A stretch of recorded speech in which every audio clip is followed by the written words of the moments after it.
IPL का रंग दिन ब दिन और गाढ़ा होता जा रहा है। आईपीएल लोगों को फर्श से अर्श तक पहुंचाने की ताकत रखता है। तमाम कंपनियां साल भर इसका इंतजार करती हैं कि कब ये आएगा और अपने नए नए एड कैंपेन लॉन्च करेंगे। इस बार भी यही हुआ। इधर आईपीएल शुरू हुआ, उधर नए नए लोक लुभावन एड कैंपेन दिखने शुरू हो गए। लेकिन एक कैंपेन आजकल सबका ध्यान खींच रहा है, वो है कमला पसंद पान मसाला का। माफ कीजिएगा, पान मसाला नहीं, इलायची कहिए हुजूर। कपिल देव, सुनील गावस्कर, वीरेंद्र सहवाग और क्रिस गेल जैसे दिग्गज और महान खिलाड़ी भी पान मसाला न केवल खा रहे हैं बल्कि लोगों को समझा भी रहे हैं कि अगर जीवन में सफल होना है तो कमला पसंद ही खाना है। लगता है ये लोग यही सब खा के सफलता की चोटियां चढ़े हैं। उम्र के इस पड़ाव पर आकर केवल पैसों के लिए इस तरह का ऐड करना निहायत ही शर्मनाक और खौफनाक है। पता नहीं आप लोगों ने एक खास बात नोटिस की या नहीं, लेकिन पिछले कुछ सालों में टोबैको कंपनियों ने बड़े बड़े स्टार्स को टारगेट करना शुरू किया है। विमल के एक ऐड में तो बॉलीवुड के 3 सुपरस्टार एक साथ जनता को समझाते हैं कि बोलो तो बस जुबान केसरी। अक्षय कुमार इन्हीं में से एक है। इन्होंने ऐड किया और लोगों ने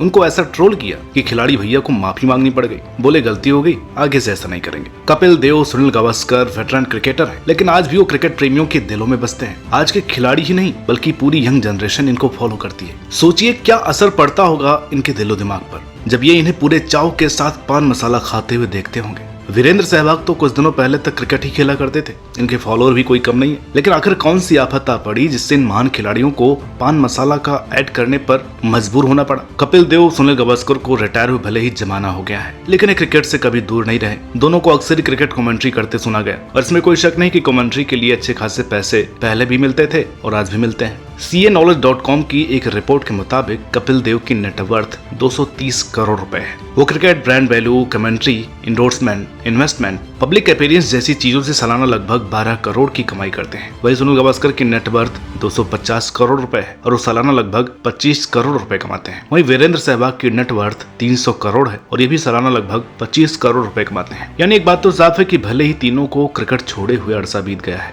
लेकिन तीनों के पास पैसों की कोई कमी नहीं है। फिर भी इन तीनों को पान मसाला का ऐड करने को मजबूर होना पड़ा। वैसे एक बात और समझने लायक है, ये टोबैको कंपनियां बहुत ज्यादा शातिर और चालाक हैं। ये कभी खुलकर पान मसाला का प्रचार नहीं करती कहना गलत होगा। इसे यूं कहा जाए कि कोई भी सिगरेट या टोबैको प्रोडक्ट का विज्ञापन कर ही नहीं सकता है। COTPA यानी cigarette and other tobacco products act 2003 के तहत ऐसा करना गैर कानूनी है। ऐसे में टोबैको कंपनियां पान मसाला का ऐड डायरेक्ट न करके इलायची या ऐसे ही कृषि प्रोडक्ट का प्रचार कर देते हैं। इसे कहते हैं सरोगेट एडवर्टाइजिंग। जी हाँ, सही सुना आपने। सरोगेट एडवर्टाइजिंग यानी एक प्रोडक्ट की आड़ में किसी दूसरे प्रोडक्ट का ऐड करना, जैसे सोडा की आड़ में दारू का विज्ञापन। तभी तो हम लोग टीवी पर उन कंपनियों के इलायची प्रोडक्ट का ऐड देखते हैं जो असल में जानी जाती हैं पान मसाला और गुटखा बनाने के लिए। हम उन कंपनियों के सोडा वाले ऐड भी देखते हैं जो असल में शराब बनाती हैं। आपको याद होगा कि साल 2021 में अमिताभ बच्चन ने जब इसी कमला पसंद के इंडोर्समेंट को सोशल मीडिया में अपनी छींचा लेदर होने के बाद कैंसिल किया था, तब उन्होंने पूरे भोलेपन से कहा था कि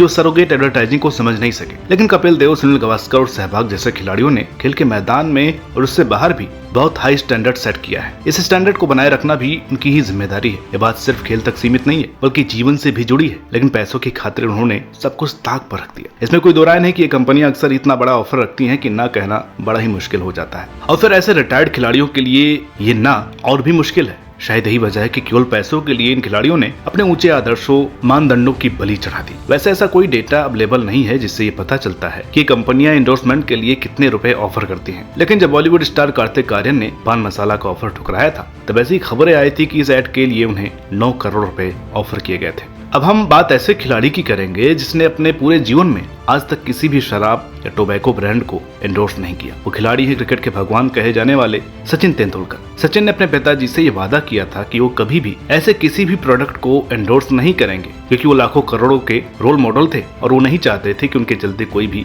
गलत चीज का सेवन करे। यही नहीं, सचिन ने करीब 2 साल तक अपने बैट पर कोई स्टिकर भी नहीं लगाया, क्योंकि इस समय भारतीय टीम के बल्ले पर वेल्स और फोर स्क्वायर जैसे टोबैको कंपनियों के लोगो लगे रहते थे। सचिन अपनी अहमियत समझते हैं। उन्हें मालूम है कि उनके किसी भी गलत ब्रांड को प्रमोट करने से उनका असर कहां तक हो सकता है और शायद इसलिए वो क्रिकेट के भगवान कहे जाते हैं। लेकिन हमारे वेटरन क्रिकेटर शायद इन बातों से अनजान है। उन्हें कोई फर्क नहीं पड़ता कि उनके ऐसे ऐड करने से किसी पर क्या फर्क पड़ेगा। उन्हें तो मतलब है सिर्फ पैसों से। उन्होंने भले ही पैसों के लालच में एक पान मसाला ब्रांड को एंडोर्स तो कर दिया है, लेकिन अपनी साख और महानता पर बट्टा भी लगा दिया है। इस सब्जेक्ट पर आपकी क्या राय है, कमेंट करके जरूर बताइएगा। वीडियो अच्छी लगी हो तो प्लीज इसे लाइक करें, शेयर करें। चैनल पर नए हो तो प्लीज इसे सब्सक्राइब करना ना भूलें। मिलते हैं आपसे अगली वीडियो में, तब तक के लिए नमस्कार।